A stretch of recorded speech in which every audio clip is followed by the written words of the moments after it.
If you're thinking about visiting a new construction community, there are a few things that you should know before you walk through that model home door. These are things many buyers don't learn until it's too late, and they can have a significant impact on the home buying experience. First of all, it costs you nothing to have your own representation. One of the biggest misconceptions that I hear is that buyers can save money by going directly to the builder. That just simply isn't true. The builder already has money outlined in their budget to pay for the buyer's realtor. So the expenses for your realtor do not come out of your pocket. They come out of the builder's pocket. Now, if you happen to not use a realtor, then that builder will just keep that money. That money still does not come to you.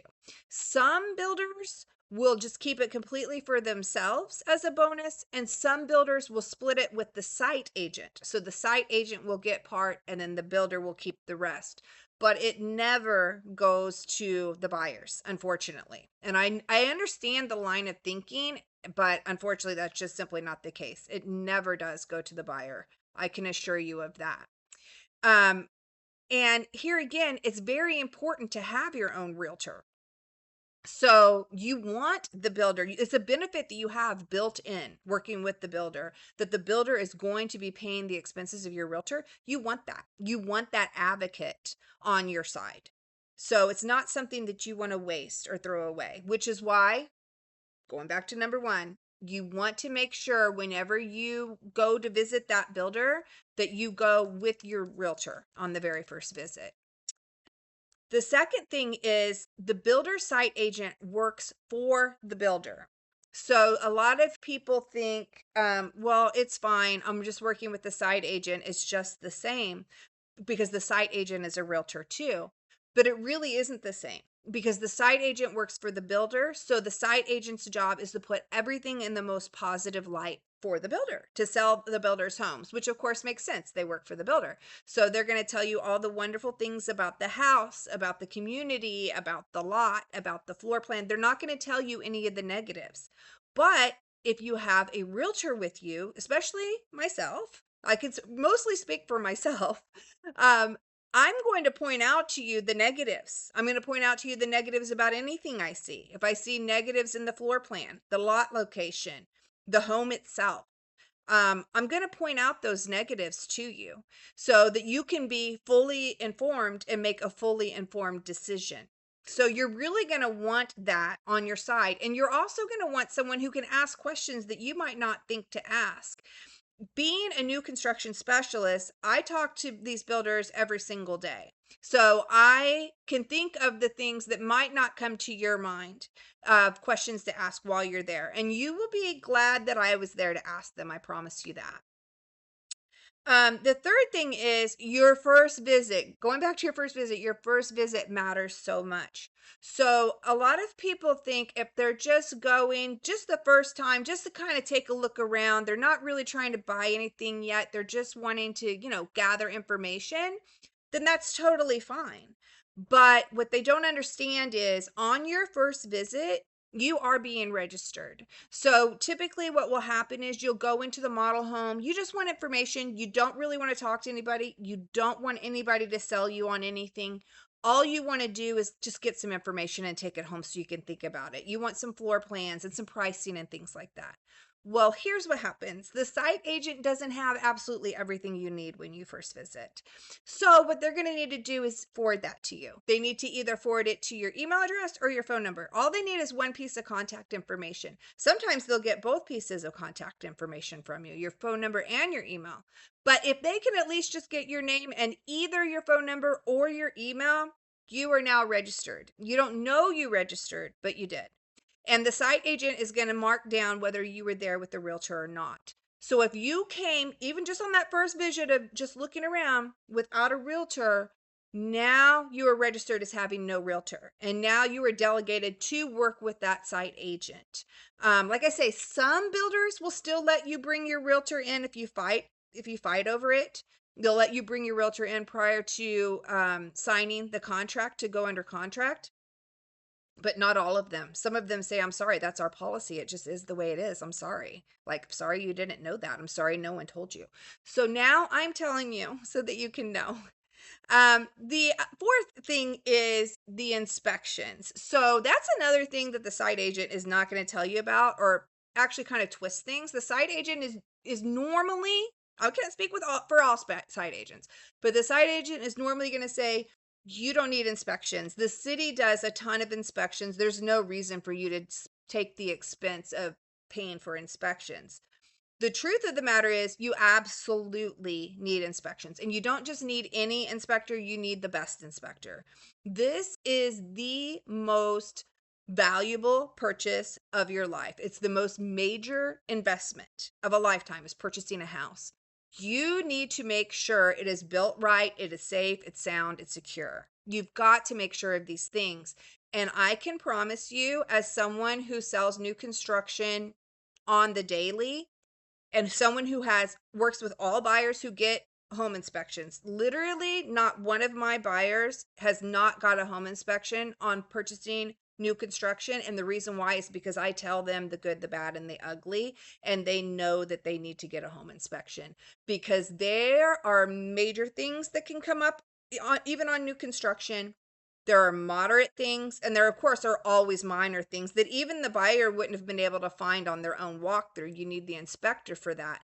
But I have never so far had a new construction home where it's only had minor issues. It's either had minor and moderate issues, or minor, moderate, and major. And all of those issues have slipped right past the or not the home inspectors, the city inspectors, and have passed inspection. So it is crucially important that you get a home inspection. And not only for those reasons I just listed, but because what if you're like, I don't care, I'll move in, I'll figure it out later, a past inspection, I'm going to take my chances. Well, when you do find out later, even though you do have warranties with the builder, it is so much easier to be able to negotiate for the builder to fix those things that were built wrong from the get-go prior to closing. After closing, you've pretty much lost all of your negotiating strength. Prior to closing, you have all of the negotiating strength. So you really want to know about it prior to closing so you can make sure those items are fixed prior to you moving into the house. The other I have one more thing. Sorry, I took notes because I didn't want to forget anything. Oh yes, the other thing that you've probably not even thought of is sometimes the house won't appraise. So, especially if it's new construction that you build from the ground up, any house has the potential of not appraising, but it's more likely when it's construction that's built from the ground up. That's the majority of the time that you'll have problems with appraisals. So when that happens, you need somebody who's going to be on your side and fight for you to get that price reduced so that you can still buy the house. Because without a realtor, I can tell you what they'd say is you need to pay the difference in cash, or you lose your binder deposit, because you're the one who chose those upgrades, and the house would have appraised if you didn't choose those upgrades. So you're going to have to do that. And you just don't have anyone fighting for you. If you do have a realtor, especially one who is very active in new construction and who is working on bringing people to these communities often, you're so much more likely to be able to have a good negotiation done on your side. Because I can speak for myself when I say they want to make sure that I'm happy, being that my clients are happy. Because I understand, like, you not being happy, you can leave a bad review. That can hurt to an extent. But they have, these words that they use as the rebuttal, and it just doesn't have as much effect as you think it might. If it's working with me and the buyer, they know now, because I'm reminding them too, I don't feel comfortable bringing any other buyers here. So if you're going to do this to these buyers, I don't know if I can bring any other buyers to you.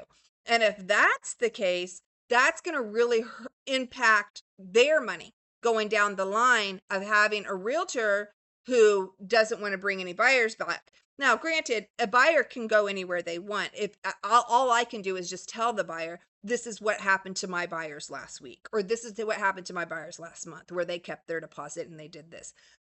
It goes a long way.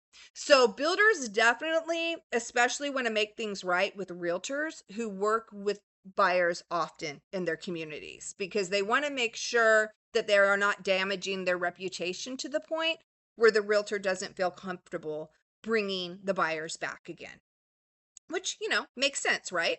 So, those are some things that to consider that most people have never even thought of.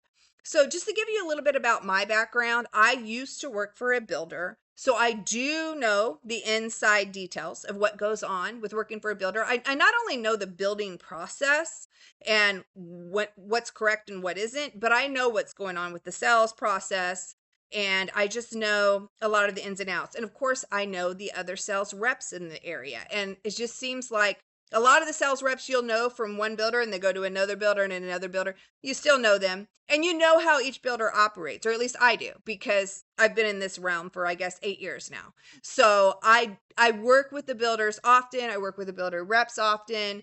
I even know the superintendents. So and the sales managers. All of this helps. All of this really helps and benefits my clients. And it's just something I would never want anyone to have to miss out on, especially when it's something that is no risk to you at all and it would cost you nothing, but it can potentially save you a very great deal. So if I'm somebody who you think you would like to have in your corner, I would love to be able to help you, and best wishes in your home buying journey.